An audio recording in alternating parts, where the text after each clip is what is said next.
The story name is What If Naruto Was in Mario? So let's start the series. Where the hell am I? The last thing he remembered was his apartment, the complex arrays of his experimental dimensional ceiling jutsu, and then a violent, wrenching tear of light. He felt different. His senses were screaming. Every drip of water was a hammer blow, every scuttling sound in the shadows a clear, identifiable threat. He could feel the faint vibrations in the stone beneath his palms. His hand instinctively went to his face. The whisker marks on his cheeks seemed to tingle with a low-grade current. Before he could process his new reality, a new sound cut through the sewer's ambience. A high-pitched, terrified squeak, followed by a booming, electronically amplified voice. "Give it up, sweetheart. Lord Crump doesn't have all day. Hand over the map fragment, and maybe I'll only maim you a little." Naruto's head snapped towards the noise. His newly sharpened instincts screamed danger and victim. He was on his feet and moving before he'd even made a conscious decision, his footsteps silent on the wet stone. He rounded a corner into a larger chamber, a junction of several pipes. The scene before him was surreal. A massive, hulking thing was looming over a small, cowering creature. The hulking thing was humanoid, but its body was encased in a bulky, angular suit of blue and white armor. A single, large red eye in the center of its helmet scanned the area with menace. It held a comically large cannon-like weapon. This had to be the Lord Crump the voice belonged to. The cowering creature was unlike anything Naruto had ever seen. It looked like a living brown mushroom with a tiny, golden-brown cap, two large, fearful eyes, and little nubby feet. It was clutching a tattered piece of parchment to its chest. "Stalk? I don't have it. I swear," the little mushroom creature stammered, its voice trembling. "Don't lie to me, Gumbella. The professor's been sniffing around the 1,000-year door for weeks. You found something," Crump boomed, taking a heavy step forward. The ground shook. Naruto didn't need to know the history, the politics, or the treasure. He saw a bully and a victim. It was as simple as chakra and water. He vanished in a flicker of motion, appearing between the armored giant and the tiny creature. Crump froze. "Why? Where did you come from, Whisker Face? This is X-Naught business. Scram before I turn you into paste." The little creature, Gumbella, stared up at Naruto with wide, hopeful eyes. Hello? A little help here would be super." Naruto ignored Crump for a second, glancing back at her with a confident grin that was pure Uzumaki. "Don't worry. I got this." "Oh, you got this, do ya?" Crump sneered, leveling his cannon. "Let's see how you got this against a blast from my big green gun." He fired. A searing green energy beam lanced towards Naruto. But Naruto was already gone, a yellow blur that moved faster than Crump's targeting system could track. He reappeared directly above the X-Naught, a chakra-enhanced spinning kick slamming into the side of his helmet. The kick connected with a deafening clang that echoed through the sewers. Crump stumbled, his massive form crashing into the slimy wall. "Why, you little!" Crump roared, raising his gun again. Naruto landed gracefully, his eyes narrowing. He weaved through a series of hand signs. "Shadow Clone Jutsu!" With a series of poofs, the chamber filled with a dozen perfect copies of Naruto. They swarmed Crump, leaping onto his arms, his back, his head. They weren't doing much damage, but they were confusing him, blinding him, and making him flail wildly. "Arg! Get off! Get off me, you whiskered gnats!" Crump bellowed, spinning in a circle, trying to shake them off. While Crump was distracted by the clone assault, Naruto dashed to Gumbella, scooping her up gently. "Time to go," he whispered. "What about the map?" she squeaked, looking at the parchment still clutched in her grasp. "Later," Naruto said, and with another burst of speed, he vanished down a side tunnel, leaving Crump to wrestle with a cloud of dispersing smoke and fading clones. He didn't stop until the sounds of Crump's frustrated roars were a distant memory, finally skidding to a halt in a quieter, drier section of the sewer. He set Gumbella down on a large, moss-covered pipe. "You okay?" he asked, catching his breath. Gumbella stared at him, her eyes practically sparkling. "Am I okay? That was incredible. You disappeared. And then there were a bunch of you. What are you? Some kind of demon? A super rare badge effect I've never heard of. Oh my gosh, I have so many questions." Naruto chuckled, scratching the back of his head in a gesture that was so inherently him. "Whoa, slow down. One thing at a time. I'm Naruto. Naruto Uzumaki. And you are?" "Oh. Right. I'm Gumbella, archaeology student and research assistant to the great Professor Frankly." She puffed out her tiny chest with pride, then deflated. "Thanks for the save, by the way. Lord Crump and his X-Naughts have been getting more and more aggressive lately. They're after anything related to the Thousand-Year Door. The Thousand-Year Door? Naruto echoed, the name feeling both alien and strangely significant. You've never heard of it? Gambella asked, tilting her head. Wait, that getup you're wearing, that orange isn't from around here. And your moves, you're not from Roport, are you? You're not even from this continent, are you? Naruto's face fell slightly. It's complicated. I'm not from this world. Gambella blinked. A world traveler? No way. This is huge. The professor has to meet you. He knows everything about ancient legends, interdimensional stuff, all of it. And he'd definitely want to know what the X-Nauts are after. They're getting close to something big, I can feel it. She hopped off the pipe, landing with a soft thump. Come on. Our hideout isn't far. It's above ground in Roport. You'll get to see the real city. Well, the real parts of it, anyway. The parts that aren't full of criminals and creepy crawlies, I mean. Naruto smiled, a genuine, warm smile. He was lost, confused, and in a world of mushrooms and giant armored bullies. But he just made a friend. And that was a start. They emerged from the sewers into a sprawling, chaotic port city. Roport was a study in contrasts. Crumbling, ancient stonework formed the foundation of rickety wooden buildings. The air was a cacophony of sounds, seagulls crying, merchants hawking dubious wares, the creak of ship rigging, and the murmur of 100 different conversations in a dozen different languages. The streets were packed with beings Naruto couldn't have imagined in his wildest dreams. Short, portly toads with mushroom caps, tall, lanky Koopa with shells on their backs, and creatures that looked like walking, talking fish, birds, and even butterflies. Every instinct he had was on high alert. He could feel the weight of shifty glances from shadowy doorways, the subtle shift of pickpockets navigating the crowd. This was a dangerous place. Gambella led him through the maze of alleys, expertly avoiding the worst of the crowds, until they reached a slightly less dilapidated building near the base of a massive, ancient stone archway. A sign creaked above the door. Frankly's Antiquities. Inside, the shop was a glorious mess. Stacks of books and scrolls reached towards the ceiling, competing for space with dusty artifacts, strange glowing rocks, and maps of every shape and size. Behind a cluttered counter, a bespectacled, rotund toad with an impressive white mustache was hunched over a large, open tome, muttering to himself. Professor! Gambella chirped, hopping onto the counter. The toad, Professor Frankly, looked up, pushing his glasses up his nose. Gambella, my dear! You're back! Did you find anything useful at the Great Tree? Any mention of the maps? He stopped, his eyes landing on Naruto. He adjusted his glasses again, as if not believing what he was seeing. Who in the world? He breathed. Professor, this is Naruto, Gambella said, beaming. He saved me from Crump in the sewers. And get this, he's from another world. He just appeared here. Professor Frankly's eyes widened to the size of dinner plates. Another world? Appeared? Good heavens! He scrambled out from behind the counter, circling Naruto with the intense scrutiny of a scholar examining a priceless artifact.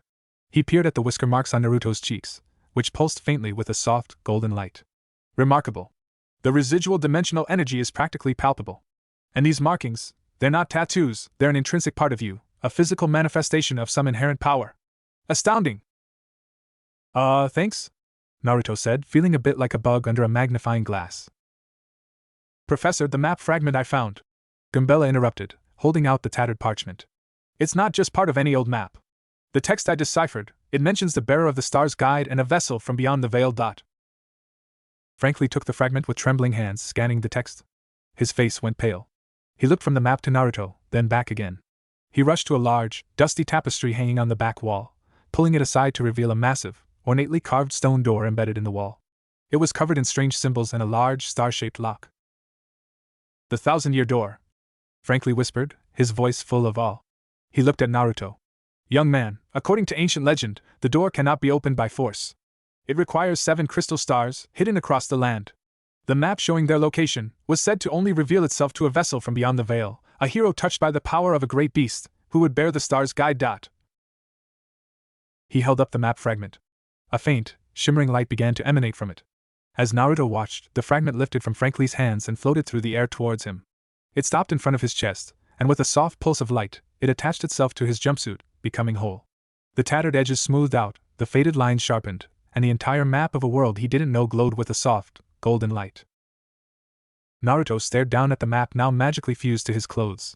It felt warm, humming with a faint energy that seemed to sync with his own chakra. Gambella gasped. Professor Frankly simply whispered, By the ancient sages, it's true. The legend is real. And Naruto, it seems you are the one destined to find the crystal stars. For a long moment, nobody moved. Naruto stared down at the map now attached to his chest, its golden lines pulsing gently like a second heartbeat. The fabric of his orange jumpsuit hadn't torn or stretched. It was as if the map had always been there, woven into the very threads. Naruto said eloquently. What just happened? Professor Frankly slowly lowered himself into a nearby chair, his knees apparently giving out. His face had gone from pale to an impressive shade of ash gray. What just happened? He repeated weakly. Is that a 2,000-year-old prophecy just validated itself in my humble little shop? Gumbella, fetch the good brandy. I need it. You don't drink brandy, Professor, Gumbella pointed out. Today I do. Naruto touched the map gingerly. It felt warm and slightly textured under his fingertips, like old parchment despite being flat against the fabric. So this thing, it's supposed to show where these crystal star things are? Crystal stars? Frankly corrected, taking a deep breath and visibly pulling himself together. He stood, wobbled slightly, then grabbed a thick, leather-bound book from the nearest stack. He dropped it on the counter with a thunderous thump, sending dust motes dancing in the dim light. Not just things, young man. They are the keys to the 1,000-year door. And that door. He gestured dramatically at the massive stone portal hidden behind the tapestry. That door contains a power beyond imagining. Beyond imagining how? Naruto asked, his curiosity overcoming his bewilderment. Like a cool sword? A mountain of gold? Frankly chuckled, but there was no humor in it. Legends say it contains the ultimate treasure. Some say it's infinite wealth. Others say it's eternal life. A few particularly dramatic accounts claim it holds the power to reshape reality itself, to rewrite history, to bring back the dead, to conquer worlds beyond counting. Naruto's eyes widened. That sounded uncomfortably close to the kind of power certain villains in his own world had sought. Madara. Obito.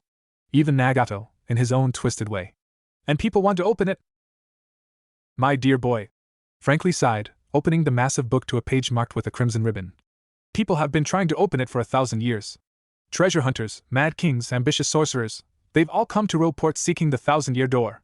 Most never leave. He tapped the page, which showed a crude but evocative drawing of the door surrounded by falling figures. The door protects itself. Without the crystal stars opened in the correct order, at the correct times, with the correct bearer, it remains sealed. And it tends to discourage those who try force. Gumbella had hopped onto the counter and was peering at the map on Naruto's chest. See these 7 points? She pointed to 7 small, star-shaped marks scattered across the illustrated continent. These are the estimated locations of the crystal stars based on historical records. Petal Meadows, Bogley Woods, Glitzville, Twilight Town, Keelhaul Key, the moon. The moon? Naruto interrupted. Like the actual moon in the sky? That's the one, Gumbella said brightly. Don't worry, there's apparently a pipe. Everything connects by pipes here. It's a whole thing. Naruto stared at her. Pipes. To the moon. And back, presumably. Wouldn't be much use otherwise, right? Professor Frankly cleared his throat loudly. Before we start planning lunar expeditions, might I remind you that each of these locations is guarded. The crystal stars weren't just hidden, they were entrusted. Ancient guardians, deadly traps, magical puzzles. The civilizations that sealed away the door's power didn't want it found by just anyone. Naruto looked at the map again. 7 points. 7 challenges. 7 chances to find a power that could apparently end worlds. Back in Konoha, he'd have jumped at a mission like this. Danger, adventure, proving himself. But here, in this strange world of mushrooms and magic, he felt the weight of the responsibility pressing down on him. Why me? He asked quietly. I'm not from here. I don't know your history, your rules, your whatever a badge is. Gumbella mentioned them earlier. Why would some ancient prophecy pick some random shinobi from another dimension? Frankly's expression softened. He closed the book and leaned on the counter, studying Naruto with new respect. That, my boy, is perhaps the most intelligent question anyone has asked in this shop in decades. And the honest answer is, I don't know. The legends speak of a vessel from beyond the veil, touched by ancient beast power. That certainly describes you, your arrival, your markings, your unusual abilities. But why you? That's a question only the journey can answer. Naruto frowned. It wasn't the answer he wanted, but it was honest. He could respect that. There's something else, Gumbella said hesitantly. She looked at Frankly, who nodded. The X-Nauts? They're not just random treasure hunters. They're organized. They have resources, ships, soldiers, advanced technology. And they've been researching the 1,000-year door for years. If they're making aggressive moves now, It means they think they're close to finding the stars themselves. The map? Naruto realized. Crump was after the map. Exactly. Frankly's face grew grim. And now the map has chosen you. Which means, whether you want it or not, the X-Nauts will eventually come for you. Lord Crump saw your face. He'll report to his superiors. It's only a matter of time before they connect the dots. Naruto should have felt fear. Or at least concern. Instead, he felt something else entirely, a slow, spreading grin across his face. Back home, he'd spent his whole life being hunted. By villagers who hated him, by enemy ninja who wanted the Nine Tails, by his own demons. Being hunted by some organization of widows in fancy armor? That was practically Tuesday. Let them come, he said, and there was steel in his voice. If these crystal stars are as dangerous as you say, then I'm not letting some power-hungry creeps get their hands on them. In my world, I'm gonna be Hokage, the leader who protects everyone. Guess I'll start here by protecting, whatever this place is. Gumbella's eyes sparkled. Roport. It's Roport. And that's exactly what the professor and I were hoping you'd say. Frankly nodded slowly, a small smile tugging at his mustache. Admirable. Naive, perhaps, but admirable. However, before you charge off to save the world, you need to understand what you're dealing with. He pulled the massive book around so Naruto could see it better. The crystal stars aren't just sitting in pretty boxes waiting to be collected. Each is tied to a specific location and a specific guardian. To reach them, you'll need to navigate dungeons, solve puzzles, and prove yourself worthy. He flipped through several pages, showing illustrations of various locations. A peaceful meadow with a massive tree at its center. An ancient forest of white trees. A floating coliseum in the sky. A gloomy town perpetually shrouded in twilight. The first star, Frankly continued, tapping the closest mark on Naruto's map, is here. Petal Meadows. According to historical records, it's hidden within the great tree, a massive, ancient oak that stood for millennia. The guardian is said to be, well, we don't know exactly. The records are frustratingly vague on that point. But we do know the approach goes through the Roport sewers. Naruto perked up. The sewers? I already saw some of those. They're pretty gross. They're also dangerous, Gumbella added. There's a whole ecosystem down there. Punies, spiked Goombas, even rumors of a massive blooper that's made its home in the main junction. Nobody's been able to get past it to reach the Petal Meadows pipe. Blooper? Giant squid? Frankly said matter-of-factly. Lives in the wastewater. Very territorial. Very aggressive. Very large. Naruto considered this. He'd fought giant creatures before. The demonic statue of the outer path. Gamabunta, well, tried to ride him anyway. A giant squid in a sewer didn't sound that intimidating. How giant are we talking? He asked. Gumbella spread her tiny arms as wide as they'd go. Like really giant. Tentacles as big around as you are. Beak that could crush a Koopa shell. Ink that can blind you for hours. Okay, that's pretty giant, Naruto admitted. The good news, Frankly said, is that you won't have to face it alone. Gumbella will accompany you. She's my best student, knowledgeable, resourceful, and she knows more about the crystal stars than anyone except possibly me. Gumbella beamed. I get to go on an actual archaeological expedition. With a real live dimensional traveler. This is literally the best day of my life. Naruto couldn't help but smile at her enthusiasm. It reminded him of himself, once upon a time, eager, hopeful, ready for any adventure. All right then. We'll go together. But I gotta warn you, I'm not exactly subtle. My way of solving problems usually involves a lot of yelling and punching. Perfect, Gumbella chirped. Subtlety is overrated anyway. The professor always says the best discoveries come from people brave enough to make noise. I say no such thing, Frankly muttered, but he was smiling. I say caution preserves life, actually. Repeatedly. With emphasis.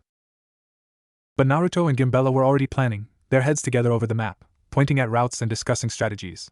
Frankly watched them for a long moment, then sighed and reached for his brandy. The next morning, Naruto stood at the entrance to the Roport sewers, trying to ignore the smell.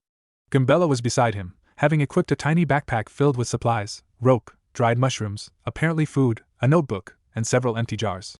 For specimen collection. Ready? She asked. Naruto took a deep breath. Immediately regretted it. Coughed. Ready, he managed. They descended into the darkness. The sewers were even worse in the dim light of Gumbella's lantern. The tunnels stretched in every direction, a labyrinth of ancient stone and rusted metal. Water dripped constantly, creating puddles that reflected the lantern's glow. Strange scuttling sounds echoed from side passages. Stay close, Naruto murmured, his newly sharpened senses on full alert. He could hear things moving in the darkness, multiple things, with multiple legs. His whisker markings pulsed faintly, responding to the heightened danger. They hadn't gone far when the first attack came. A shape dropped from the ceiling, a spiked ball with beady eyes and a snarling mouth. It landed directly in front of Gumbella, who squeaked and jumped back. Spiked Goomba! She yelled. They're tough! Don't step on them! Naruto didn't step. He kicked. His foot connected with the creature's side, sending it bouncing off the wall. It shook itself, seemingly unharmed, and charged again. Chakra enhancement doesn't work as well on these guys, Naruto muttered, dodging another charge. Their shells are hard. Hit the bottom, Gumbella called. Their undersides are soft. Naruto waited for the next charge, then flipped over the creature, landing behind it. Before it could turn, he drove his heel down onto its stalk? Foot? The part touching the ground. The spiked Goomba let out a pained squeal and curled up, defenseless. One more solid kick sent it flying into the darkness. Nice! Gumbella cheered. You're a fast learner! They continued deeper, encountering more creatures, punies that swarmed in groups, requiring Naruto to use clones to corral them, Paragoombas that flew just out of reach, forcing him to use his acrobatics to leap and grab them midair, and a particularly nasty encounter with a group of clefts, rock-like creatures that required precise timing to avoid their charges. Through it all, Naruto found himself adapting. His shinobi training gave him speed, agility, and tactical thinking. But this world required different approaches, attacking specific weak points, using the environment, coordinating with Gumbella's knowledge. It was like learning a new fighting style, and despite the danger, he found it exhilarating. After what felt like hours, they reached a massive chamber. The tunnel opened into a cavernous space, the ceiling lost in darkness. In the center, a large pool of murky water dominated the floor. And on the far side, barely visible through the gloom, was what they'd come for, a green pipe, standing upright, its surface covered in moss and ancient markings. The Petal Meadows pipe, Gumbella whispered excitedly. We found it! Yeah, Naruto said, not sharing her excitement. His eyes were fixed on the pool. The water was rippling. Something was moving beneath the surface. We found it. And I think we also found the blooper. The water exploded. A massive form erupted from the pool, a creature that defied easy description. It was a squid, yes, but a squid the size of a small building. Its body was a sickly purple, mottled with age and scar tissue. 8 tentacles thrashed in the air, each one as thick as Naruto's torso and lined with suction cups the size of dinner plates. 2 enormous eyes, black and cold, fixed on the intruders. And between them, a cruel beak clicked with hungry anticipation. Run! Naruto shouted. They ran. The blooper's tentacles slammed down around them, cracking the stone floor. Naruto grabbed Gumbella, leaping over one tentacle, sliding under another. He reached deep for his chakra, enhancing his speed, but the creature was impossibly fast for its size. A tentacle whipped around, catching him in the side and sending him crashing into the wall. Naruto! Gumbella screamed. I'm okay, he coughed, pushing himself up. His ribs ached, but nothing felt broken. New plan. I distract it. You get to the pipe. Are you insane? That thing will kill you. It'll try. Naruto grinned, blood at the corner of his mouth. But I've been killed before. Doesn't stick. Before Gumbella could argue, Naruto shot forward, weaving hand signs. Shadow Clone Jutsu! A dozen Narutos erupted around him, spreading out across the chamber. The blooper's eyes swiveled, confused by the sudden multiplication. Its tentacles lashed out, popping clones one after another, but for every clone destroyed, 2 more seemed to take its place. Hey, Squidface! The real Naruto yelled, landing on a ledge above the pool. You want me? Come get me! The blooper obliged. It surged forward, tentacles reaching, beak snapping. Naruto waited until the last possible second, then leaped, not away, but toward the creature. He landed on one of its tentacles, running up its length like a squirrel on a branch. The blooper thrashed, trying to dislodge him, but Naruto was too fast, too agile. He reached the creature's body and drove a chakra-enhanced punch into its massive eye. The blooper screamed. A horrible, high-pitched sound that echoed through the sewers. Ink exploded from somewhere, filling the chamber with blinding darkness. Naruto coughed, unable to see, unable to breathe. He felt himself falling, felt the water of the pool rise up to meet him. And then Gumbella's voice, distant but clear. Naruto! Over here! I made it to the pipe! He oriented on her voice, swimming through the ink-dark water. His lungs burned. His vision was nothing but black. But he kept moving, kept swimming, until his hands hit stone and he hauled himself out of the pool. The blooper was still thrashing, blinded and enraged, but it couldn't see them. Naruto crawled toward the pipe, toward Gambella's outstretched hands, toward the green glow of escape. Together! He gasped. On 3! They jumped into the pipe together, and the world spun away into rainbow light. They tumbled out onto soft grass, under a brilliant blue sky.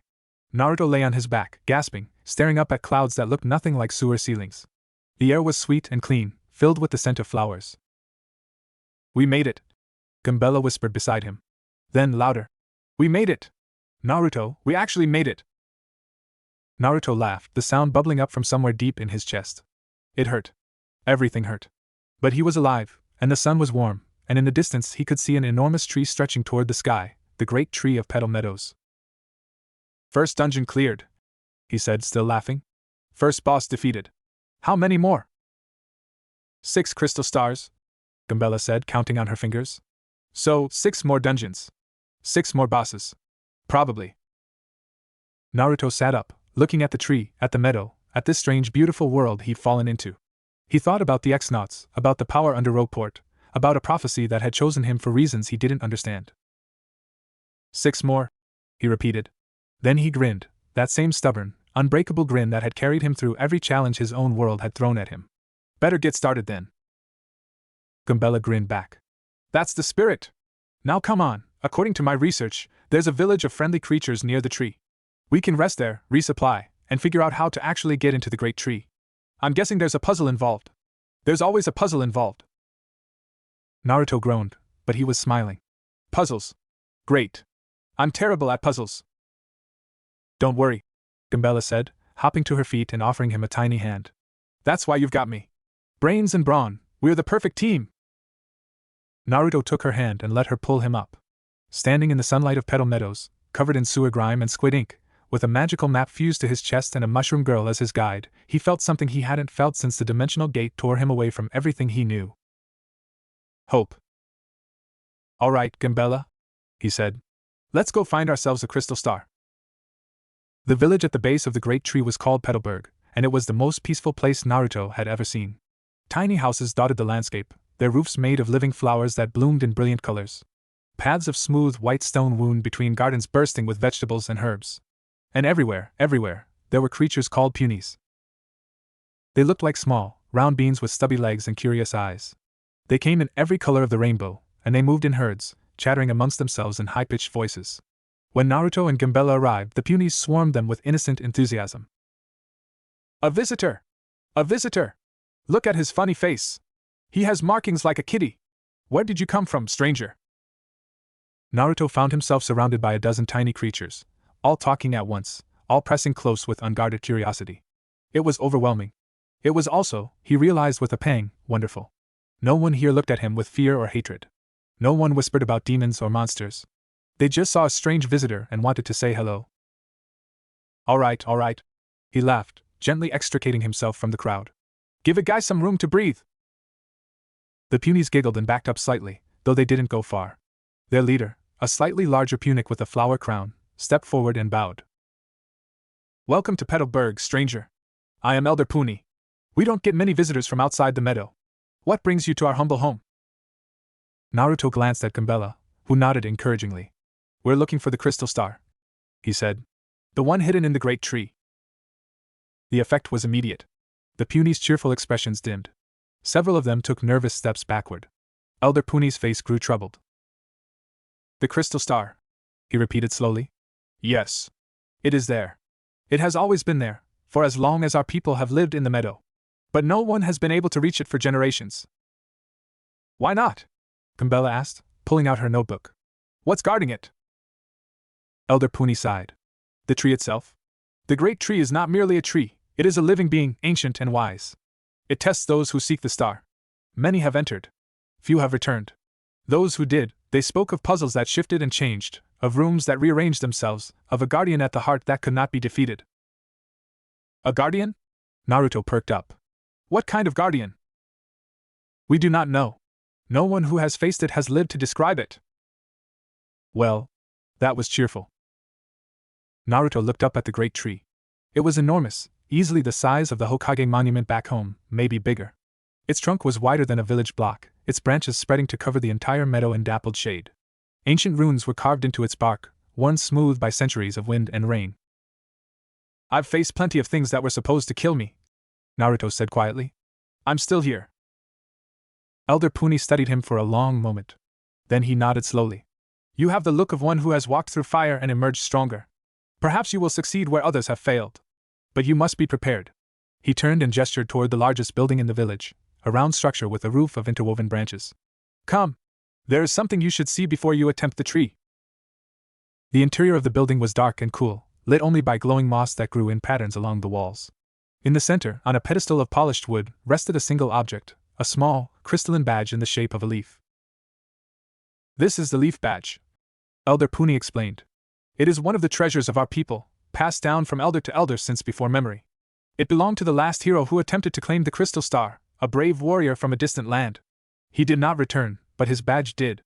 It flew from the tree and landed here, as if guided by his spirit." Naruto approached the badge cautiously.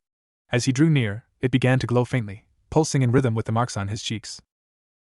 "It responds to you," Elder Puni observed with wonder. "That has never happened before. Take it, stranger. Perhaps it will help you where it could not help its original owner." Naruto reached out and touched the badge. The moment his fingers made contact, it dissolved into light, and then reformed attached to his headband, nestled among the meadow leaves. He felt a surge of something new, a warmth that spread through his body and sharpened his senses further. "What did it do?" Gambella asked eagerly. Naruto closed his eyes, focusing. "I can feel the tree better. Its energy. Its thoughts, almost. And I think..." He opened his eyes and grinned. "I think it'll help me move faster. Dodge better. Like I have leaves in the wind." "The leaf badge enhances agility and awareness," Elder Puni confirmed.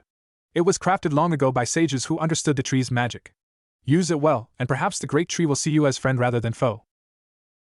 Naruto nodded, touching the badge gently. "I will. I promise." The entrance to the great tree's interior was a massive archway at its base, framed by roots as thick as serpents. Strange symbols glowed faintly along the frame, pulsing with soft green light. "According to my research," Gambella said, consulting her notes, "these are ancient Punic script. They say something like to enter the heart, one must first lose the self. Whatever that means." "Lose the self?" Naruto frowned. "That's weirdly philosophical for a tree."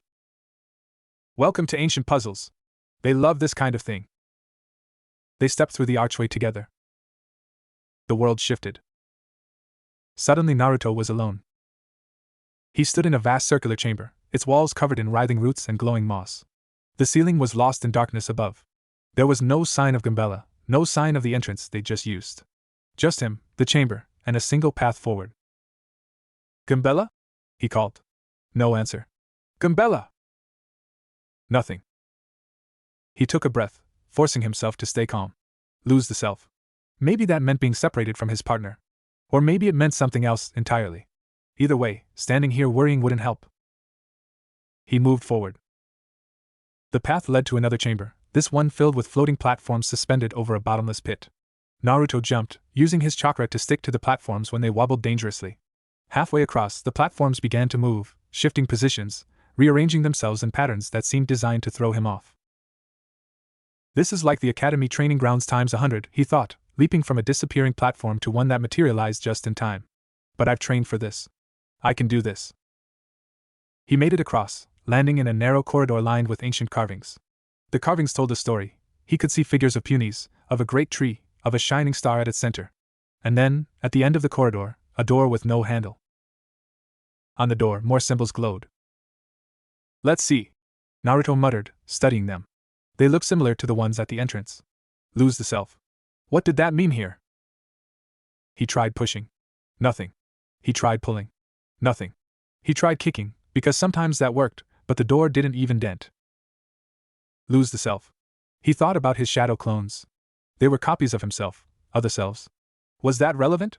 He formed a hand sign and created a single clone. "Try the door," he ordered.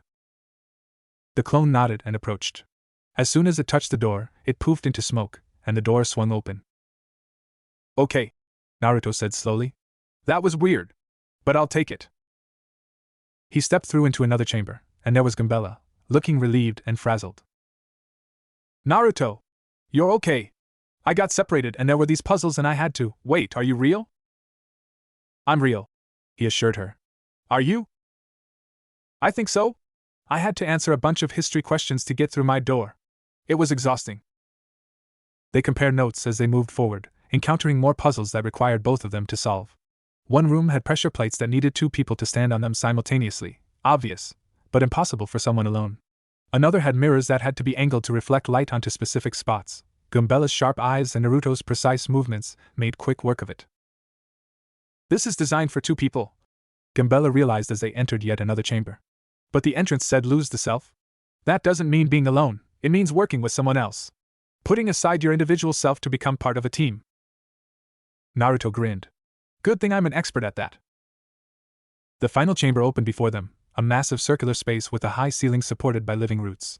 At its center, floating in a beam of golden light, was a crystal star. It was beautiful, facets catching the light and scattering rainbows across the walls, pulsing with an energy that made Naruto's whisker marks tingle.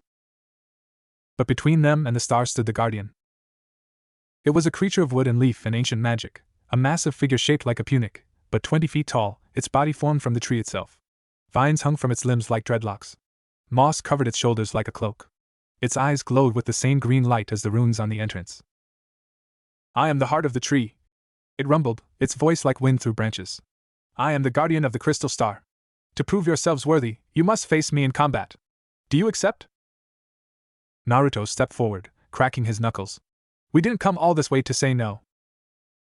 The heart of the tree nodded solemnly. Then let the trial begin. The fight was unlike anything Naruto had experienced. The heart didn't just attack, it commanded the environment.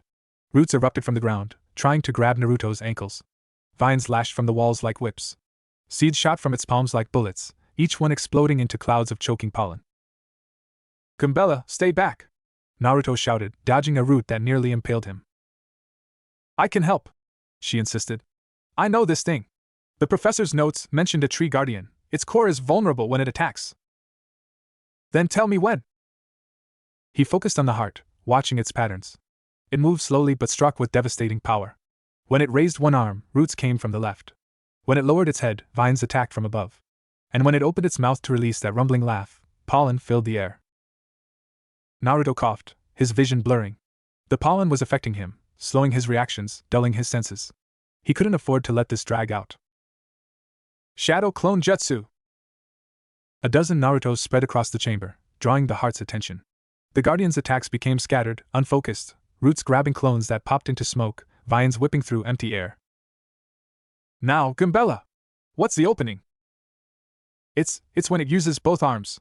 It leaves its chest exposed. Naruto watched, waited.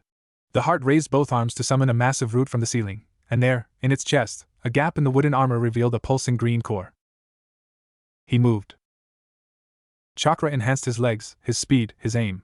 He shot forward like a missile, dodging a last-second vine, and drove his fist directly into the exposed core. The heart screamed, a sound of pain and surprise that shook the entire chamber. Its attack stopped. Its body froze. And then, slowly, it began to crumble, not dying, but retreating, its form dissolving back into the tree. You have proven yourselves worthy, it whispered as it faded. The crystal star is yours. Guard it well, for darker times are coming. The golden light around the star intensified, and then the star floated forward, drifting gently until it rested in Naruto's outstretched hands. It was warm, pulsing with a gentle rhythm like a heartbeat. We did it, Gumbella whispered. Naruto, we actually did it. Naruto stared at the star. It was beautiful, more beautiful than he'd expected.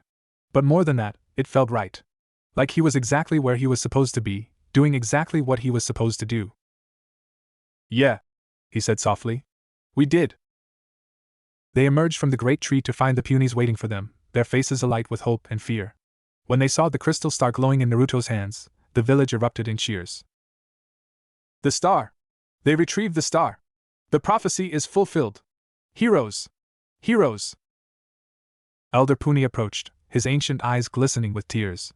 For generations, we have guarded this secret. For generations, we have hoped for someone worthy to claim the star. You have given us hope, strangers. You have reminded us that courage and teamwork can overcome any obstacle. Naruto knelt, bringing himself to the elder's level. Thank you for trusting us. For helping us. He looked at the star, then back at the elder. What happens now? With the star, I mean. Do we just keep it? The star must be brought to the 1,000-year door. Elder Puni explained. When all 7 are gathered, the door will open. But be warned, others seek the stars as well. Others with darker purposes. You must guard this star with your life. We will, Gambella promised. No one's taking it from us. As if on cue, a shadow fell over the village.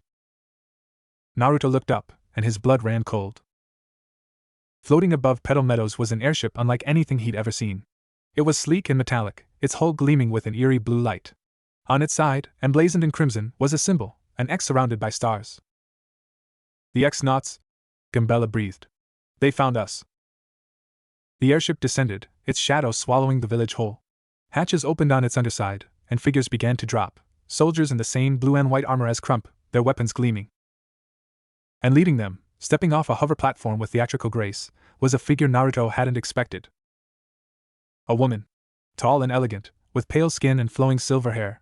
She wore a white coat over an elaborate dress, and her eyes were cold and calculating, studying the village below like a scientist examining specimens. Gather the crystal star, she said, her voice amplified by some unseen technology. Kill anyone who resists. Leave no witnesses. Naruto stood, placing himself between the X-Nauts and the village. The crystal star was tucked safely in his jacket, pressed against his heart. Around him, Punies screamed and fled. Gambella grabbed his sleeve. Naruto, we have to run! There are too many! He knew she was right. He knew fighting here would only get innocent people killed. But every instinct screamed at him to protect, to defend, to stand his ground. Then he saw the woman's face more clearly, saw the cruel smile, the absolute certainty in her eyes, and he made his choice. Get the Punies to safety, he told Gambella quietly. Take the star. I'll hold them off. Naruto, no. Go! She went, grabbing the star from his jacket and running toward the tree line, shouting for the Punies to follow. Naruto turned to face the advancing X-Nauts. The woman raised an eyebrow, amused. Brave. Foolish, but brave. I am Lady Beldam, second in command of the X-Naut organization. Surrender the star, boy, and I may let you live. Naruto settled into a fighting stance, his whisker marks blazing with golden light. Somewhere deep inside, he felt a familiar presence stir, Kurama, or at least an echo of the fox's power, responding to the threat. I don't know who you are, Naruto said, his voice steady. And I don't care what you want. But you're not getting this star. You're not hurting these people. And you're definitely not leaving this meadow without going through me. Beldam's smile widened. How delightful. A hero. She raised her hand, then dropped it. Kill him. The X-Nauts charged. And Naruto Uzumaki, shinobi of Konoha, bearer of the Crystal Star map, threw himself into battle.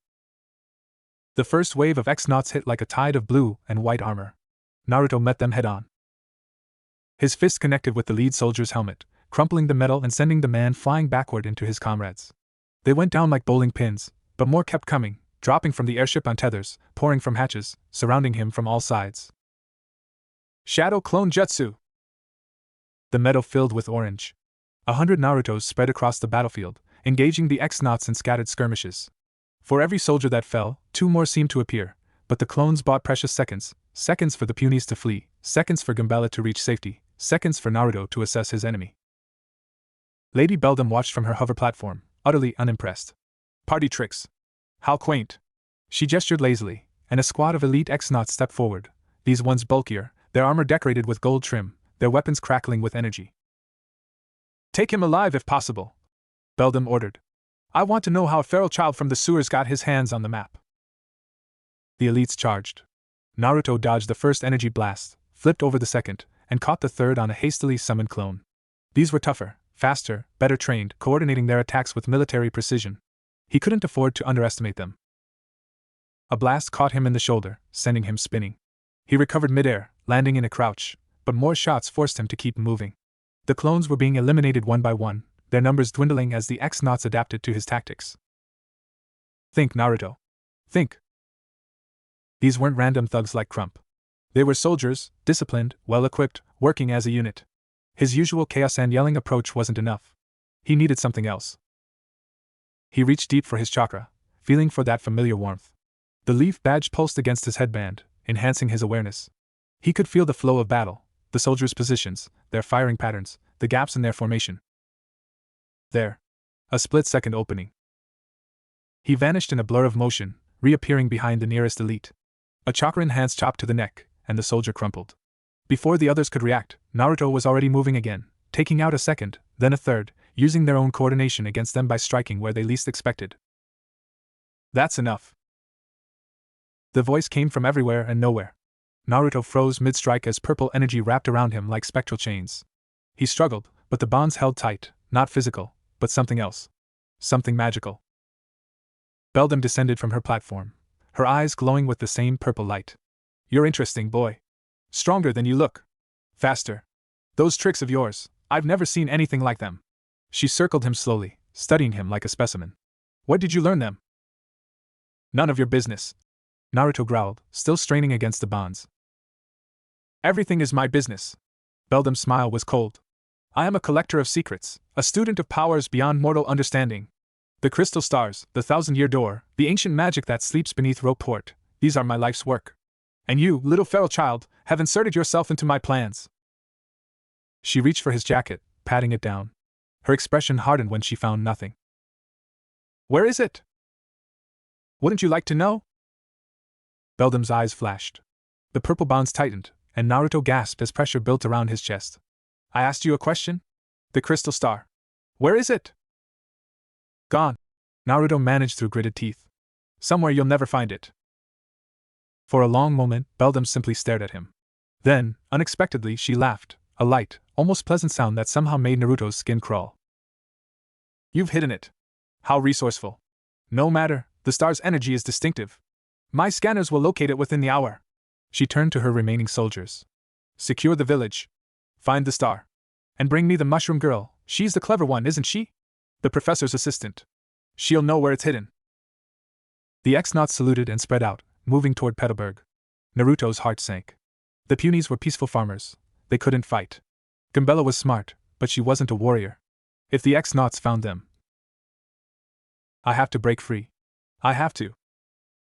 He reached deeper, past his normal chakra reserves, past the training and the technique, down to that place where something ancient and powerful slept. Kurama. Or at least, Kurama's echo, the part of the Nine Tails that had come with him through the dimensional tear. Hey, he thought desperately. If you're in there, I could really use some help. For a moment, nothing. Then, little fox, a voice rumbled, vast and ancient. You call upon me in your moment of need. Kurama! You're here! A fragment. An echo. The dimensional crossing stripped much of my power, left only the barest connection between us. A pause. But even a fragment is enough, if used wisely. Naruto felt warmth flood through him, not the destructive rage of the Nine Tails' full power, but something else. Something controlled. Something shared. Don't get used to this, brat. I'm not your personal battery. Wouldn't dream of it. Golden chakra erupted from Naruto's body, shattering the purple bonds like glass. Beldam stumbled backward, her eyes wide with shock. The energy radiating from Naruto was immense, not the cold purple of her magic, but warm and fierce and alive. His whisker marks blazed like miniature suns. His eyes had shifted, the pupils becoming slitted fox-like. What are you? Beldam breathed. Naruto grinned, and there was something feral in it. Trouble. He moved. The remaining elites never stood a chance. Naruto was faster now, stronger, his senses amplified to supernatural levels. He flowed through their defenses like water, each strike precise and devastating. Within 30 seconds, every ex-naut soldier in the meadow was unconscious. Beldam raised her hands, purple magic gathering, but Naruto was already there, one hand gripping her wrist, the other at her throat. Not squeezing. Just holding. A promise. Call off your attack, he said quietly. Leave this village alone. And tell your boss that if he wants the crystal stars, he's going to have to go through me. For the first time, fear flickered in Beldam's cold eyes. But she was a survivor, she hid it quickly, replacing it with grudging respect. You're making a mistake, boy. The ex-nauts don't forgive opposition. We don't forget.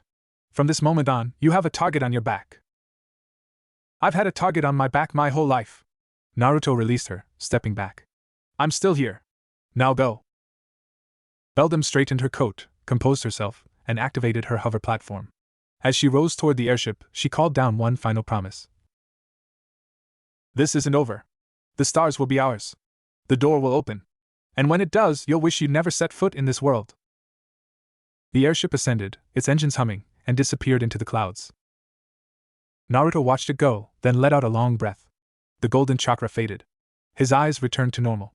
And suddenly he was exhausted, dropping to his knees in the trampled meadow grass. That was reckless, Kurama's voice observed. You have no idea how much of my power that cost. Or how much remains.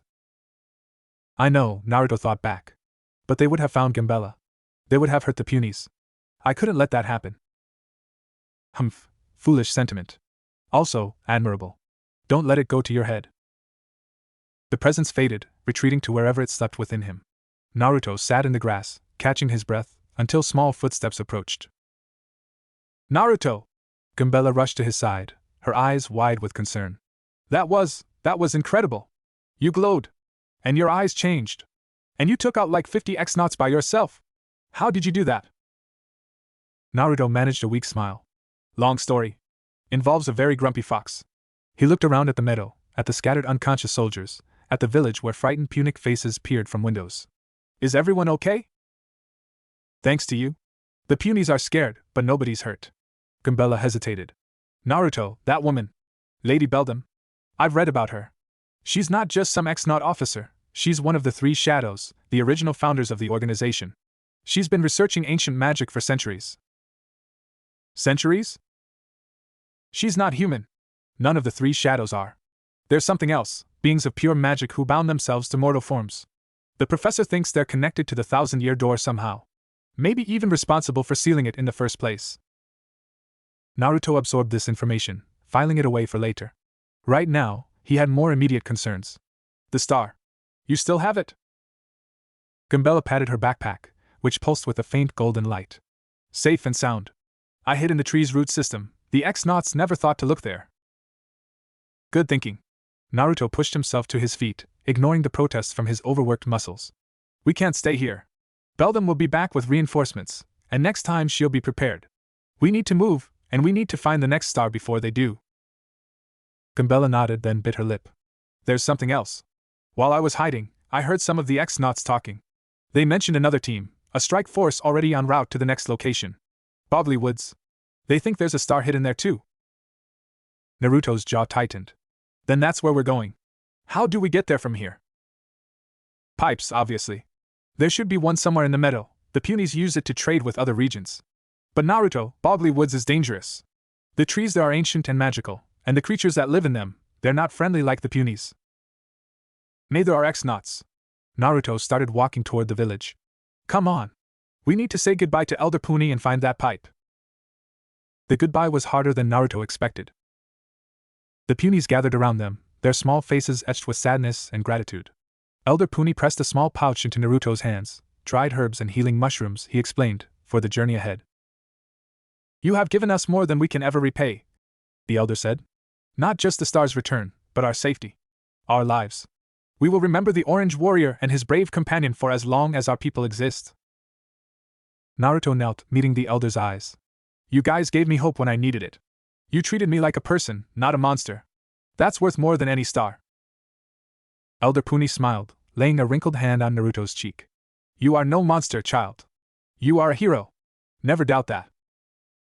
They found the pipe near the edge of the meadow, half hidden behind a curtain of flowering vines. It was old, covered in moss, but when Naruto touched it, the surface shimmered with latent magic. Bobbly Woods. Gambella read from a faded sign nearby. Warning, enter at your own risk. Trespassers will be turned into trees. That's probably metaphorical, right? Probably. Naruto agreed, though he wasn't entirely sure. Ready? Gambella took a deep breath, then nodded. Ready. Together they stepped into the pipe. The world spun and twisted, colors blending into a dizzying rainbow. Naruto felt his stomach lurch. He'd used transportation jutsu before, but this was different.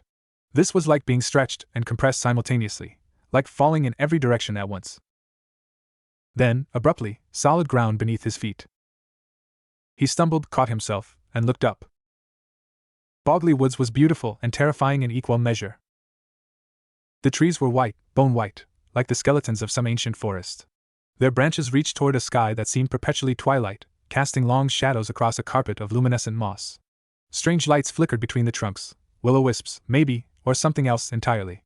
The air was cool and still, heavy with the smell of earth and decay. And everywhere there were eyes. Small creatures watched from the shadows, creatures with too many legs, or no legs at all, or faces that seemed to shift and change when looked at directly. They didn't attack, but they didn't retreat either. They simply observed. "This place gives me the creeps," Gambella whispered. "Yeah," Naruto agreed quietly. "Me too." They moved forward cautiously, following a path that wound between the white trees. The map on Naruto's chest pulsed gently, guiding them toward the star's location, somewhere deeper in the woods, near what looked like a massive tree even larger than the great tree of Petal Meadows. They hadn't gone far when they heard it, voices. Human-ish voices speaking in harsh, commanding tones. "Sweep the area. The star's energy signature is strong here.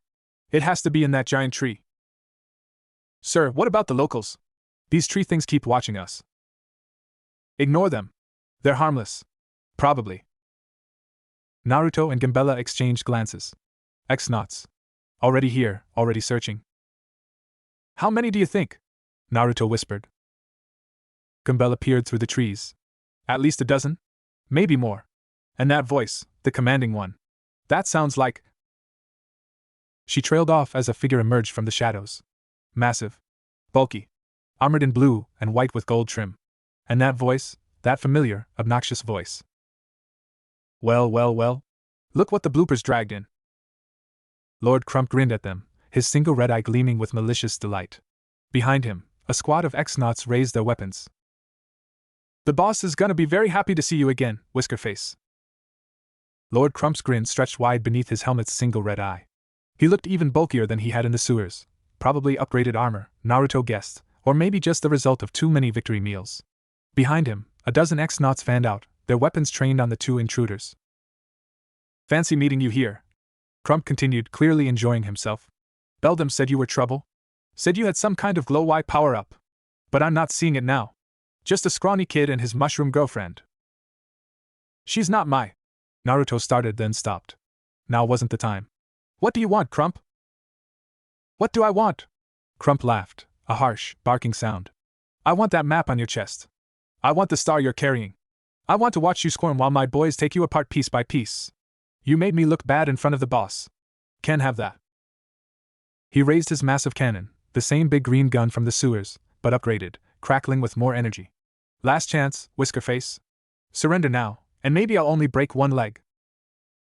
Naruto's mind raced. A dozen soldiers plus Crump, too many to fight head-on, especially with Gambella to protect. But running wasn't an option either, the X-Knots would just chase them down. He needed a distraction. He needed... "The woods," a voice whispered. "Not Kurama's, something else.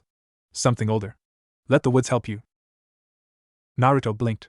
The voice seemed to come from everywhere and nowhere, carried on the still air. He glanced at Gambella, but she showed no sign of having heard it.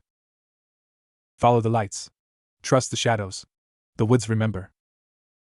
"Hey! I'm talking to you!" Crump's voice cut through the strange whisper. "What's the matter? Cat got your tongue? Or should I say, fox got your..." He never finished the sentence. From the depths of the white forest, 100 points of light ignited simultaneously, the will-o-wisps Naruto had noticed earlier, but now they moved with purpose. They streamed between the X-Knots, weaving around their legs, their arms, their weapons. The soldiers shouted in confusion, swatting at the lights that danced just out of reach. "What the? Get them off me! They're everywhere! I can't see!" Crump roared, swinging his cannon wildly. A blast of green energy tore through several trees, but the wisps simply reformed, multiplying, surrounding his squad completely. "Now!" the voice whispered. "Run!" Naruto grabbed Gambella's hand and ran. They plunged deeper into the woods, following a path that seemed to open before them, roots pulling back, branches lifting, shadows parting to let them pass.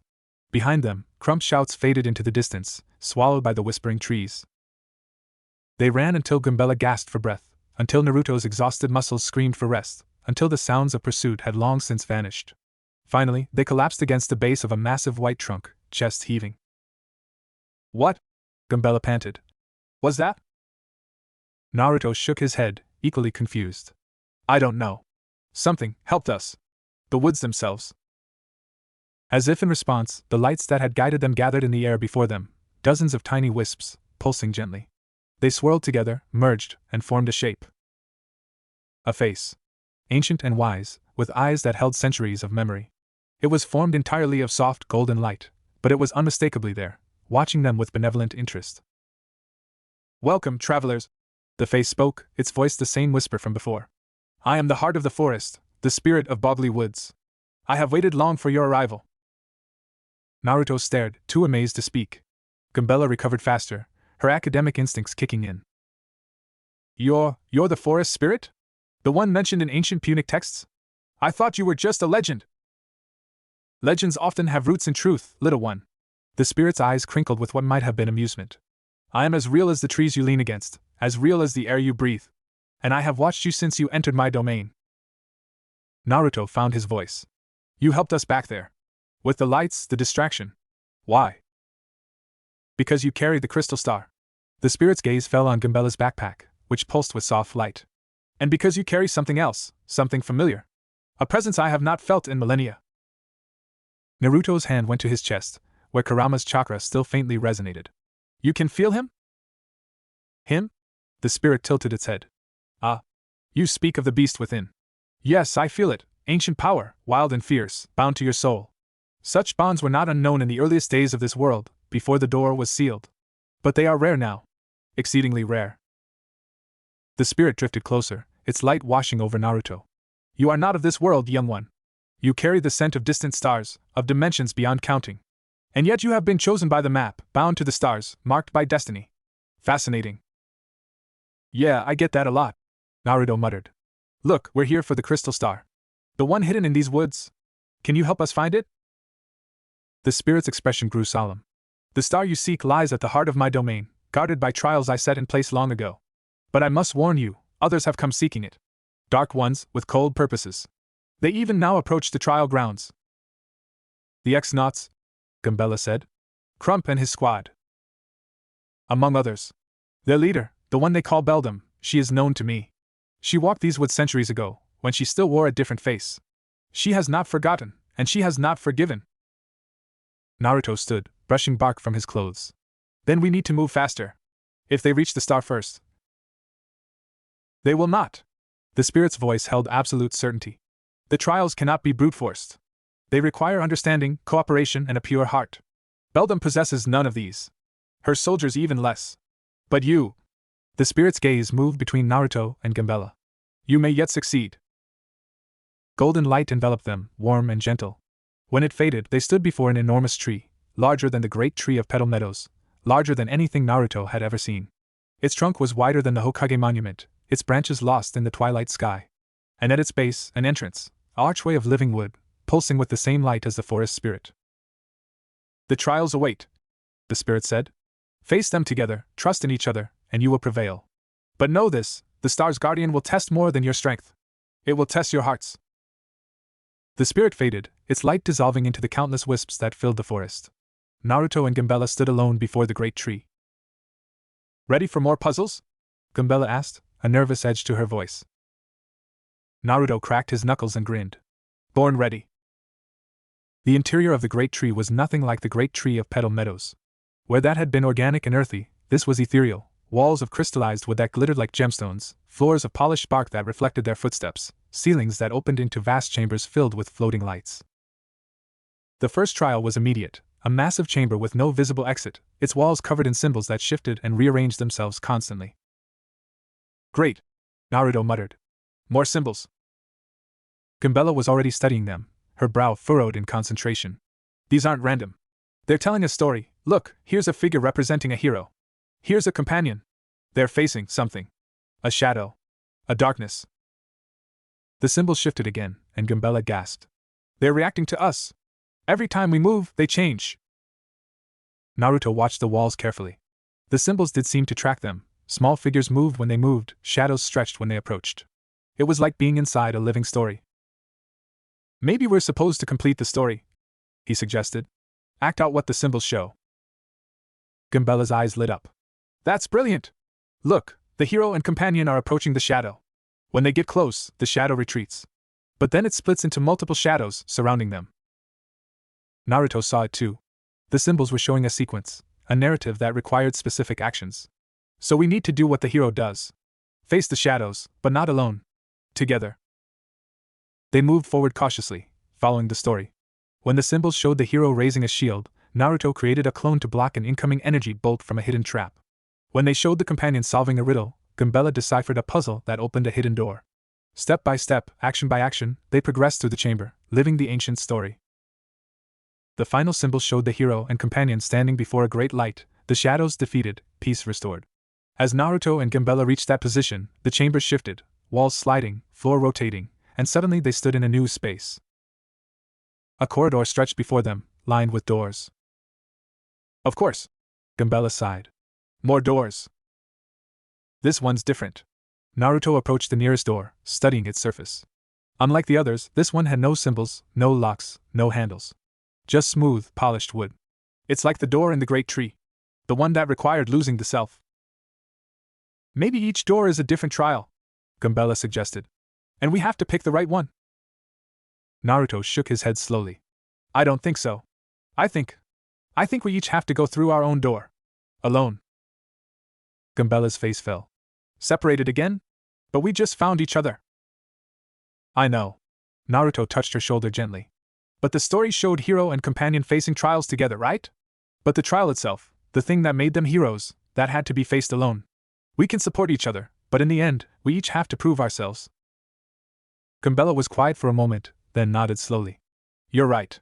The professor always said the greatest archaeological discoveries required personal sacrifice. I guess this is mine. She took a deep breath and approached a door, one slightly smaller than the others, decorated with faint academic symbols. This one feels right. For me. Naruto smiled. I'll see you on the other side. I know you will. Gambella pushed open her door and stepped through, disappearing into golden light. Naruto turned to face the remaining doors. Which one was his? He studied them carefully. Some were ornate, some simple, some covered in symbols he couldn't read. But one, near the end of the corridor, drew his attention. It was plain, almost rough-hewn, and carved into its surface were 3 lines. The fox who carries a son, the boy who carries a beast, the hero who carries both. He pushed the door open and stepped through. He stood in Konoha. Not the Konoha he remembered, this was older somehow. The buildings were the same, the Hokage monument the same, but the sky was wrong. Too red. Too dark. And the streets were empty. Hello? Naruto called. No answer. He walked through the village, his footsteps echoing in the silence. This was his home, every alley familiar, every building known. But something was terribly wrong. The air was too still. The shadows too deep. He reached the academy and stopped. A child sat on the steps alone. Small. Wearing clothes too big for him, orange that was more hand-me-down than statement. The child's face was buried in his knees, his shoulders shaking with silent sobs. Naruto knew that child. He was that child. Hey, he said softly, approaching. It's okay. I'm here. The child looked up, and Naruto's heart broke. Those were his eyes, his face, his pain. The loneliness of a boy despised for something he couldn't control, rejected by everyone, understood by no one. They hate me, the child whispered. Everyone hates me. I didn't do anything wrong, but they hate me. Naruto sat beside his younger self, not touching, just present. I know. I remember. Why? Why do they hate me? Because they're scared. Because they don't understand. Because it's easier to hate something different than to try to understand it. The child wiped his eyes, sniffing. Will it ever get better? Naruto thought about everything that had happened, Irika's acceptance, Team 7, the battles, the friendships, the losses. The long hard road from lonely outcast to respected shinobi. He thought about this new world, about Gambella and Professor Frankly and even the Punies, who had accepted him without question. Yeah, he said firmly. It gets better. Not all at once. Not without pain. But it gets better. You find people who see you, really see you, and they become your family. You find a purpose, something worth fighting for. And one day you realize you're not alone anymore. The child studied him with those 2 old eyes. You're me, aren't you? Older me? Yeah. Do you still feel alone? Naruto considered the question carefully. Sometimes. When things get hard, when I miss the people I love. But then I remember all the people who do care about me, and it gets easier. The loneliness doesn't go away completely, but it shrinks. It becomes manageable. The child nodded slowly. That's good. That's really good. He stood, brushing off his too large clothes. I think I understand now. The trial, I mean. Trial? To face your greatest enemy. The child smiled, a small, sad smile. For you, it was never the Nine Tails. It was never the Akatsuki or Madara or any of them. Your greatest enemy was always this. He gestured at the empty village, the red sky. The loneliness. The rejection. The fear that you'd never belong. The world began to dissolve, the false Konoha fading like morning mist. The child grew older, taller, turning into the Naruto who stood before him now, a perfect mirror. You've carried this weight your whole life, Mirror Naruto said. But you don't have to carry it alone anymore. You never did. You just had to be brave enough to reach out, to trust, to let people in. In your world and in this one. The mirror reached out and touched Naruto's chest, right where the map lay, right where Kurama's chakra pulsed, right where his heart beat strong and steady. You are enough. You have always been enough. The world dissolved completely. Naruto opened his eyes to find himself in a vast circular chamber, its walls lined with crystalline formations that caught and scattered light in rainbow patterns. At the chamber's center, floating in a beam of pure white radiance, was the crystal star. And beside it, looking dazed but triumphant, stood Gambella. Naruto! You made it! She rushed to him, then stopped, studying his face. Are you okay? You look like you've been crying. Naruto wiped his eyes quickly, embarrassed. I'm fine. Just, the trial was intense. You. Intense is one word for it. She shook her head. I had to face my greatest fear, that all my research would amount to nothing, that I'd never make a real discovery, that I'd spend my whole life in the professor's shadow. The trial made me live through it, over and over, until I realized. She smiled, small but genuine. Until I realized that even if I never make a famous discovery, even if nobody remembers my name, the work itself matters.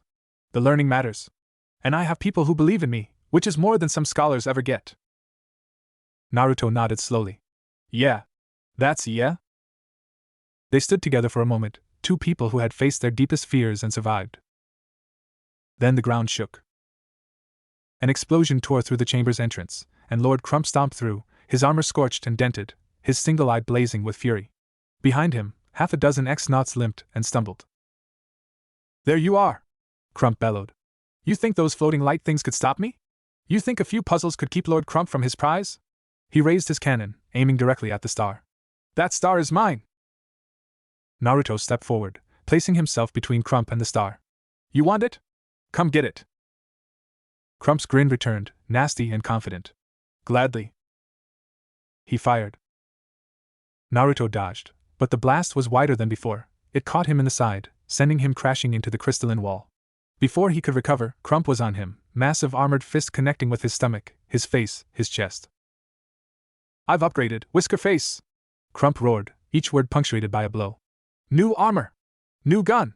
New everything! You can't beat me now! Naruto tasted blood. His vision swam. But through the haze of pain, he heard Gambella's voice. Naruto! The star! Use the star! He didn't understand. How could he use the star? But as Crump raised his cannon for a final shot, Naruto reached out instinctively, his hand brushing against the floating crystal star. Power flooded through him. Not destructive, illuminating. The star's light washed away his pain, sharpened his senses, filled him with warmth and clarity. He saw Crump's attack before it came, saw the exact trajectory, the exact moment to move. He flowed around the blast like water, appearing directly in front of the stunned commander. Thanks for the power-up, Naruto said, and drove his fist into Crump's helmet with all the strength the star had given him. The helmet crumpled. Crump's eyes rolled back. He toppled like a felled tree, unconscious before he hit the ground. The remaining ex-nauts took one look at their fallen leader, at the glowing boy and the floating star, and fled. Naruto stood over Crump's prone form, breathing hard, the star's light slowly fading. He felt different, stronger, yes, but also more connected to something larger. The star had accepted him, had chosen to help him. That was amazing, Gambella breathed. Naruto, the star responded to you. It chose you. Do you understand what that means? Naruto looked at the star, now dim and quiescent, floating gently toward him. He reached out, and it settled into his palm like an old friend returning home. It means, he said quietly, Then I'm exactly where I'm supposed to be. They gathered the star, secured it with the first, and made their way out of the great tree. The forest spirit's lights guided them, and as they emerged into the twilight of Bogly Woods, they found the spirit waiting. You have succeeded, it said, its voice warm with approval. 2 stars are now yours. But the path ahead grows darker. The X-Nauts will not rest. And there are others, older powers, sleeping powers, who will soon take notice of your quest. Let them notice, Naruto said.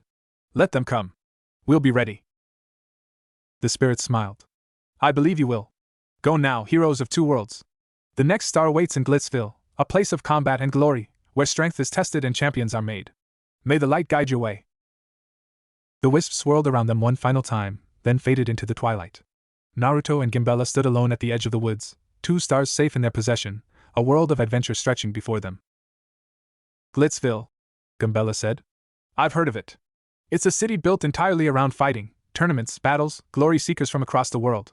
They're not going to just let us waltz in and take a star. Naruto grinned, that same stubborn, unbreakable grin that had carried him through every challenge in 2 worlds. Good, he said. I've been looking for a good fight.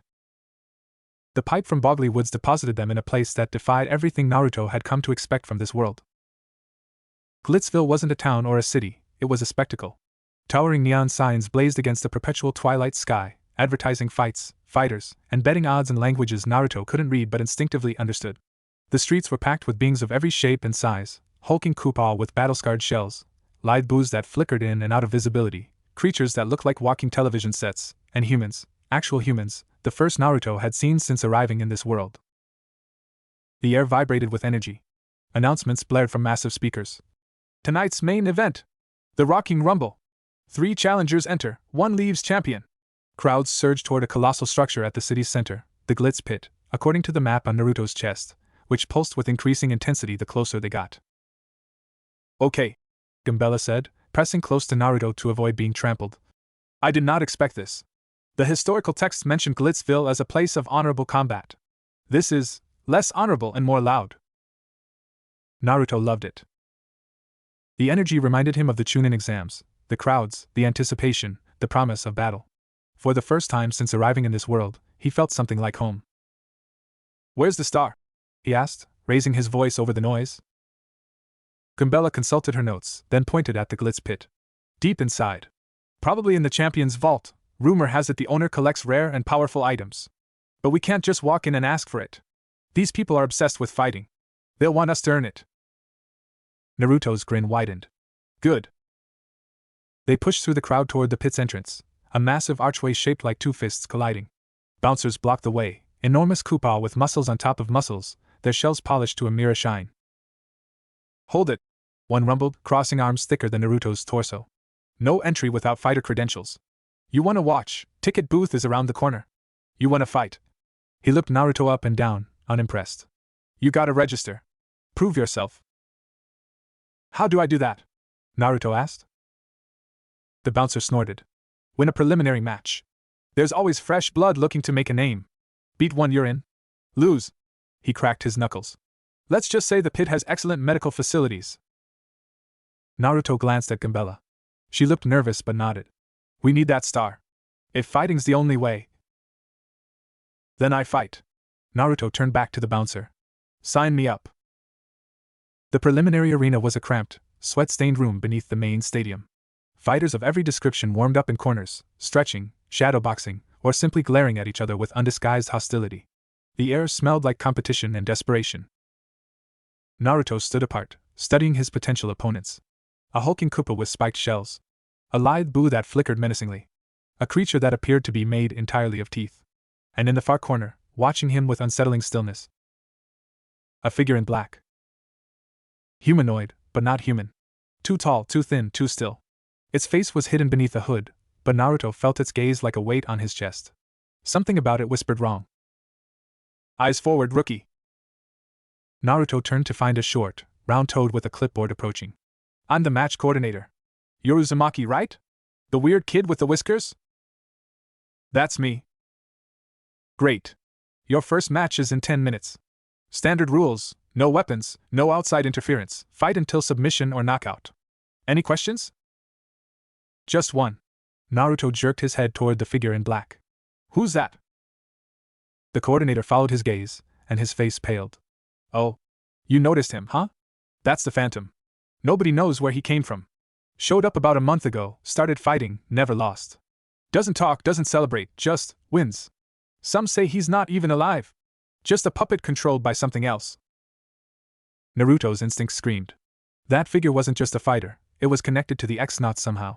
He could feel it. The same cold presence he'd sensed from Beldam. Thanks for the warning, he said quietly. Wasn't a warning. Was a fact. The coordinator checked his clipboard. You're not fighting him today, your bracket's on the other side. But if you keep winning. He shrugged. Eventually, everyone faces the Phantom. 10 minutes later, Naruto stepped into a smaller arena, still packed with screaming fans, still blazing with lights, but nothing compared to the main stadium. His opponent, a hulking Koopa named Basher, covered in scars and radiating overconfidence. Basher grinned, showing rows of sharp teeth. Little guy like you? This'll be over fast. Naruto settled into his stance. Probably. The bell rang. Basher charged, a massive ball of shell and muscle, faster than anything that size should be. Naruto dodged at the last second, but Basher's tail whipped around, catching him in the side. The impact would have broken ribs on a normal person. Naruto just grunted and rolled with it. Lucky dodge, Basher growled, turning for another pass. Not luck. Naruto wiped a trickle of blood from his lip. Experience. This time when Basher charged, Naruto was ready. He leaped, not away, but over the Koopa, landing on its shell. Before Basher could react, Naruto drove a chakra-enhanced heel into the back of his neck. The Koopa's face slammed into the arena floor, and he didn't get up. The crowd erupted. Naruto raised a hand in acknowledgement, already scanning for his next opponent. 3 more fights followed that pattern.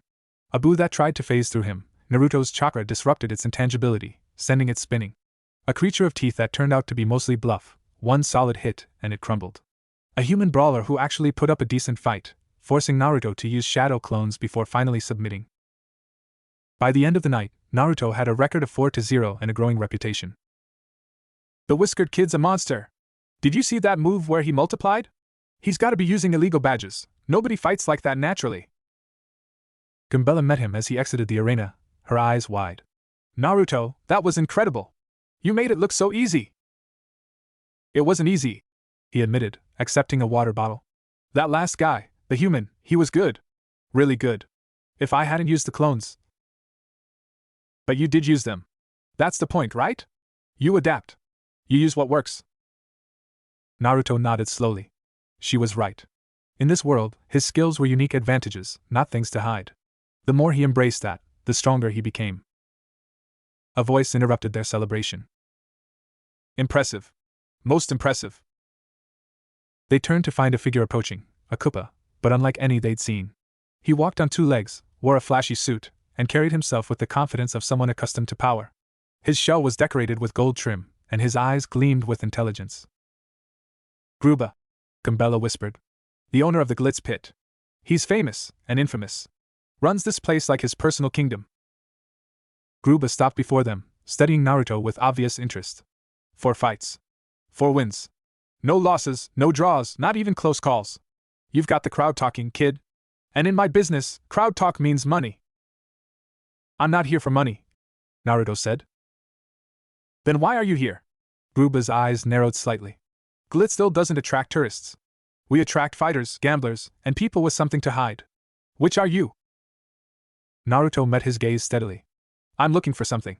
Something valuable. I hear you keep rare items in your vault. Gruba's expression didn't change, but something shifted in his eyes. Wariness, maybe, or calculation. My vault contains many things. Tournament prizes, historical artifacts, personal collections. What specifically interests you? A crystal star. The air between them grew suddenly cold. Gruba's smile remained fixed, but his voice dropped low. That's a dangerous thing to be looking for, kid. Dangerous people are after those stars. People who make my fighters look like playground bullies. I've met them. Naruto's voice was equally low. Lady Beldam sends her regards. Gruba actually flinched. Just slightly, barely noticeable, but Naruto noticed. You've met the shadows, Gruba breathed. And you're still alive. He looked at Naruto with new respect and new fear. Kid, I don't know who you are or where you're from, But if you've crossed paths with Beldam and lived, you're either incredibly lucky or incredibly dangerous. Either way. He sighed heavily. The star is in my vault. Has been for years. I bought it from a treasure hunter who didn't know what he had. But I can't just give it to you. Why not? Because nothing in Glitzville is free. Everything is earned through combat. That's the rule. That's always been the rule. Gruba straightened, his showman's smile returning. But I'll make you a deal. We've got a tournament coming up, the Rocking Rumble. Winner gets access to my vault for 1 hour, take anything they want. You win the rumble, the star's yours. Gumbella grabbed Naruto's arm. Naruto, no! That tournament is brutal. Fighters die in there. And the Phantom, he's definitely entering. You saw him. Naruto heard her, but his eyes were on Gruba. How many fighters? 16 enter. 1 leaves champion. Standard bracket, single elimination. First match is tomorrow night. Gruba extended a hand. Do we have a deal? Naruto looked at the hand, then at Gumbella's worried face, then at the massive stadium looming above them. He thought about the crystal stars, about the X-Nauts, about Beldam's cold promise. He thought about Konoha, about his dream of becoming Hokage, about all the battles he'd fought and won against impossible odds. He shook Gruba's hand. Deal. The next evening, Naruto stood in the fighter's tunnel, waiting for his name to be called. The roar of the crowd was deafening, tens of thousands of beings packed into the Glitz pit, hungry for blood and glory. Gumbella had been relegated to the stands, though she'd promised to take detailed notes on every opponent. Your first match is against Frankie, a coordinator said, appearing at his elbow. Former champ, retired undefeated, came back for one more shot at glory. He's tough. Really tough. Don't underestimate him. I won't. Also, the coordinator hesitated. Word's out about you. About the star, about Beldam. Some fighters are scared. Some are curious. And some. He shook his head. Some want to prove themselves by taking down the kid who survived the shadows. Be careful. Naruto nodded, filing the information away. The X-Naut's reach was longer than he thought. If fighters here knew about Beldam, knew about the star. Naruto Uzumaki! The announcer's voice boomed through the stadium. Making his Glitz Pit debut. 4 wins, 0 losses. The whiskered wonder from nowhere. The crowd's roar intensified, half cheers, half jeers. Naruto stepped into the light. The arena was enormous, a circular pit surrounded by rising tiers of seats. Spotlights swept across the sand-covered floor. Massive screens displayed fighter statistics and betting odds. And in the center, waiting with patient stillness, stood Frankie. He was old, ancient, by fighter standards. But his body was still powerful, muscles corded beneath leathery skin. His eyes held the calm of someone who had seen everything, done everything, survived everything. He wore no armor, carried no weapons. He didn't need to. So you're the one, Frankie said, his voice carrying easily over the crowd. The kid who fought the shadows and lived. I wanted to see for myself if the rumors were true. Naruto settled into his stance. They're true. Frankie smiled, a tired, knowing smile. Good. Then you won't mind if I test you properly. The bell rang. Frankie moved like water, smooth, inevitable, perfect. His first strike came from nowhere, a palm thrust that would have shattered Naruto's ribs if he hadn't dodged. The second followed instantly, a leg sweep that Naruto barely leaped over. The third was a combination that drove Naruto back against the arena wall. You're fast, Frankie acknowledged, pressing his advantage. But speed without control is just panic. Naruto gritted his teeth. This wasn't like fighting Crump or the X-Naut soldiers. This was like fighting Kakashi, someone who had mastered their body completely, who could read opponents like books. Every move Naruto made, Frankie anticipated. Every attack, Frankie countered. Think. He created shadow clones, 12, 2 dozen, flooding the arena. Frankie's eyes widened slightly, but he didn't panic. He moved through the clones methodically, destroying them one by one, never losing track of the real Naruto. Cute trick, Frankie said, backhanding a clone into mist. But illusions won't save you. Naruto needed something else. Something Frankie couldn't anticipate. He reached for the crystal star's power, the first star, still tucked in his jacket. Its warmth spread through him, sharpening his senses, showing him what he couldn't see before. Frankie's movements weren't random. They followed patterns, beautiful, complex patterns built over decades of combat. But patterns could be broken. Naruto waited for the exact moment, then struck. Not at Frankie's body, at the space where his next move would be. His fist connected with empty air, but Frankie's follow-through brought him directly into the path of Naruto's second strike. The old fighter's eyes widened as Naruto's palm connected with his chest. Not hard, not damaging, but there. A pause. Then Frankie laughed. Beautiful, he said, stepping back and raising his hands in surrender. Absolutely beautiful. You didn't just react, you predicted. I haven't faced someone who could do that in 20 years. He bowed deeply. I yield. The match is yours. The crowd erupted. Naruto stood stunned for a moment, then bowed in return. You're incredible, he said honestly. I've never fought anyone like you. And you never will again. Frankie straightened, his expression growing serious. Listen to me, kid. That phantom everyone's talking about. He's not like me. He's not like anyone. I fought him last month, first time I've lost in 30 years. And I still don't know how he beat me. He's wrong. Wrong in ways that have nothing to do with fighting. Naruto remembered the figure's cold presence. I know. I felt it. Then be careful. More careful than you've ever been. Frankie clapped him on the shoulder. Win the tournament. Claim your star. But don't let the phantom take more from you than a match. Some things aren't worth losing. He walked away, leaving Naruto alone in the spotlight. 3 more matches. 3 more wins. A Spinia that tried to overwhelm him with numbers, shadow clones matched it blow for blow. A Babo MB that literally exploded when cornered, Naruto's speed saved him from the blast. A Yoshi rider whose mount was faster than anything Naruto had seen, but not faster than chakra-enhanced legs and a well-aimed Rasengan, small, experimental, but effective. And now, the final match. The Phantom. The arena had been modified for this fight, reinforced barriers, extra lighting, medical teams on standby. The crowd was silent, a rarity for Glitzville. Everyone knew something was different about this opponent. Everyone sensed the wrongness. Naruto stood in his corner, waiting. Gumbella had managed to get close, her voice carrying over the quiet murmur. Naruto, be careful! I've been researching while you fought. The Phantom isn't a normal fighter. He's not even alive! He's a construct, a puppet made by someone else. Someone powerful! Beldam, Naruto guessed. Probably. Or one of the other shadows. Whoever controls him, they're watching. They want to see what you can do. Naruto nodded slowly. That made sense. The X-Nauts wouldn't just let him collect stars unopposed. They'd send obstacles. Tests. And if he failed, he wouldn't fail. The Phantom emerged from the opposite tunnel. Up close, he was even more unsettling, tall and skeletally thin, his body wrapped in black cloth that seemed to absorb light. No face visible beneath the hood, just darkness deeper than shadow. He moved with unnatural smoothness, gliding rather than walking. Fighters ready? The announcer's voice was strained. Begin! The Phantom vanished. Naruto's instinct screamed. He dodged left, a clawed hand passed through where his head had been. He rolled, another strike from below. He leaped, something grabbed his ankle and yanked. He hit the arena floor hard, the breath driven from his lungs. The Phantom stood over him, head tilted, watching. Waiting. He's playing with me, Naruto realized. This is a test, not a fight. Anger surged, hot and familiar. He'd spent his whole life being tested, being judged, being found wanting. Not anymore. He erupted upward, chakra blazing. His fist connected with the Phantom's chest, and passed through.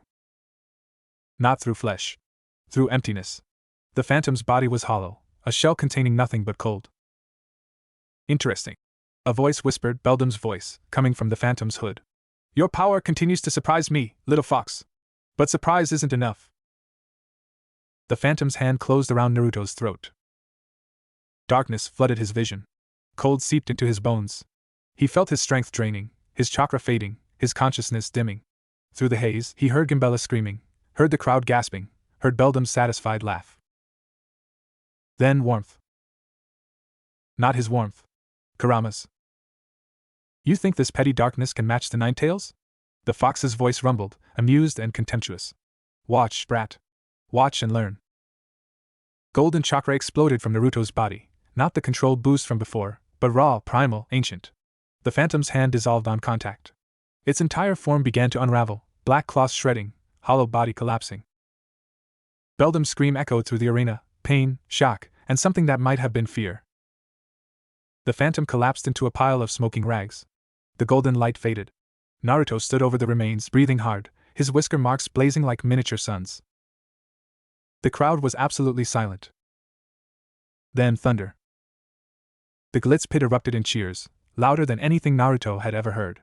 Tens of thousands of beings on their feet, screaming his name, pounding the barriers, going absolutely wild. The Whiskered Wonder! The Whiskered Wonder! Naruto barely heard them. He was staring at the pile of rags, at the remnants of Beldam's puppet, at the proof that even the shadows could be hurt. Don't get cocky, Kurama warned, his voice fading. That was a fragment. A distraction. The real battle hasn't begun. I know, Naruto whispered. But it's a start. Gruba kept his word. An hour later, Naruto stood in the champion's vault, surrounded by treasures beyond imagination. Gold coins piled to the ceiling. Jewels that glowed with inner light. Weapons that hummed with ancient power. And there, on a pedestal at the vault's center, the crystal star. It was beautiful, a deep crimson, pulsing with slow, steady light. As Naruto approached, it rose to meet him, settling into his palm like the others had. 3 stars now. 4 to go. Kumbella rushed in, her eyes wide. Naruto! That was... I can't even... You turned into light. Actual light. How did you do that? Long story, Naruto said, pocketing the star. Involves a very grumpy fox who sometimes decides to help. A fox? Of course. Why wouldn't there be a fox? Kumbella shook her head, then grew serious. Beldam knows where we are now. She'll send more, stronger things than the Phantom. We need to move fast. Agreed. Naruto looked at the map on his chest. 4 remaining stars, Twilight Town, Keelhaul Key, the moon, and 1 other, pulsing faintly at the edge of the map. Where's closest? Twilight Town. It's a gloomy place, always dusk, filled with mysteries. The star there is hidden in Creepy Steeple, an old church with a dark history. Kumbella hesitated. Naruto, the records say Creepy Steeple is haunted. Like, actually haunted. By things that aren't alive and can't be killed. Naruto thought about the Phantom. About Beldam. About all the things in 2 worlds that were supposed to be unkillable. Good, he said, with that stubborn, unbreakable grin. I've been wanting to meet a real ghost. Kumbella sighed, but she was smiling. You're insane. You know that, right? Probably. Naruto headed for the vault's exit, 3 stars warm against his chest. Come on. We've got a world to save and a very grumpy fox to impress.